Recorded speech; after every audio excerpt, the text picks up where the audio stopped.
बाबासाहेब, सातत्याने आपल्या लोकसभेच्या जागेसंदर्भामध्ये वावड्या उठत आहेत. तुमच्या तिकिटासंदर्भात काय सांगाल? तर भूमिपूजनचा कार्यक्रम आहे, तुम्ही मध्येच हा काय नाही बाबा, महत्त्वाचं उमेदवार हे बघा, अजून उमेदवाराचं नाव डिक्लेअर झालेलं नाही. उमेदवारी कोणाला द्यायची हा सर्व अधिकार केंद्रीय निवड समितीला आहे. तोपर्यंत अनेक अफवा चालू राहतील आणि मी सहसा अफवांवर बोलत नाही. माझा स्वतःवर विश्वास आहे, माझा जनतेवर विश्वास आहे, माझा नेत्यांवर विश्वास आहे. 10 वर्षापासनं जी विकासाची कामं या धुळे लोकसभा मतदारसंघात केलेले, तर मला निश्चितच आशीर्वाद मिळेल.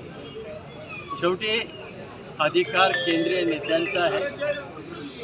तो जो निर्णय देतील तो शिरसावंत आहे.